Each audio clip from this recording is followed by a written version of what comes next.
Hey there guys, so basically whenever you're trying to throw away a package, you usually don't want your name and your address tied to it.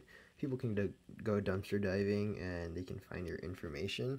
Now I found out that on these USPS packages, you can get rid of that really quickly by, say, using a lighter, scorching it out, and it doesn't really leave any like scent. Now you're probably wondering if it's under that layer of burnt up stuff. Now we can double check this by trying to scrape it away. I'll set this over here and focus.